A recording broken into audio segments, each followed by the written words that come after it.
culture.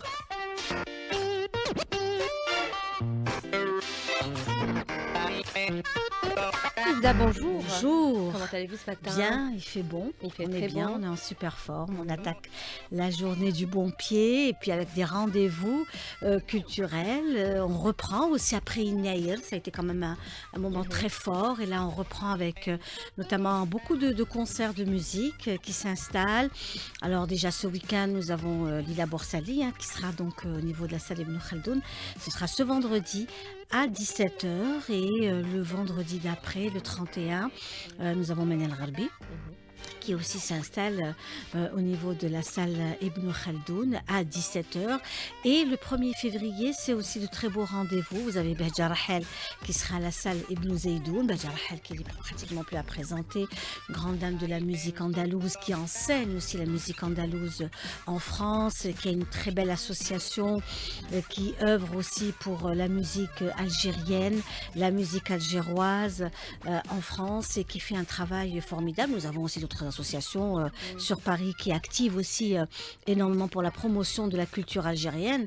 Je citerai par exemple le Mousséli avec M. Ben Sarsa qui a été l'élève aussi de Monsieur Serré, donc ça aussi ce sont des personnalités qui font aussi qui installent aussi la culture algérienne ailleurs et c'est quand même très important. Donc elle est là, elle sera là, elle sera notre invitée aussi dans le 100% culturel prochainement et on est ravis de cela. Et puis le 1er février également, ce sera au palais à l'Opéra d'Alger où il va y avoir un très beau rendez-vous avec Abbas Hariri, notre ami Karim Bourazi et Samir Toumi, un superbe trio au niveau de l'Opéra d'Alger le 1er février. Donc allez-y aussi récupérer vos tickets pour tous ces beaux rendez-vous qui sont vraiment de très beaux rendez-vous. Et puis nous avons également les arts plastiques. Je le disais, Selami est actuellement chez Guess, au niveau de la galerie Guess. C'est une très belle exposition. Vous avez également la fondation Asla, qui est une très belle fondation, donc Rabahi Hossein Asla, et qui, grâce à cette fondation, ce nom-là résiste au temps. Et de belles actions se font autour de l'art et de la culture et du patrimoine. Et qui organise aussi des événements. Absolument. Donc la fondation elle est présente, elle active tous les samedis. Vous avez un très beau rendez-vous, c'est gratuit, c'est ouvert au public. C'est au niveau du boulevard Zerouti Youssef en plein centre d'Alger. Et vous avez par exemple ce samedi notre ami Walid Tighiwart qui est un jeune talent plus que prometteur en matière d'art plastique. Il a fait l'école supérieure des beaux-arts. Il a participé à pas mal d'expositions collectives où j'étais présente à des expositions collectives où Walid Tighiwart était présent. Je vais juste citer l'une des dernières, c'était chez Guess aussi.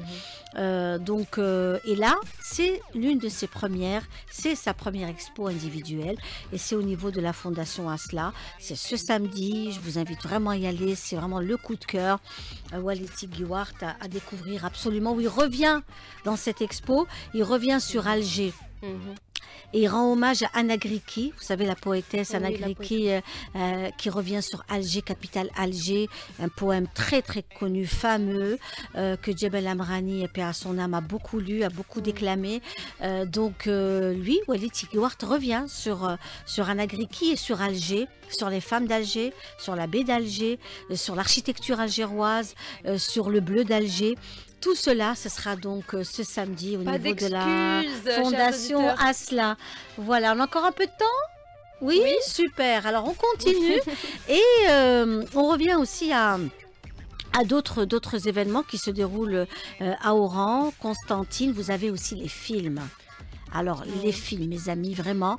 Là, on a mis les bouchées doubles pour les films algériens, notamment le film France Fanon de notre ami Zahzah et 196 mètres de notre ami Chekib Bendiab.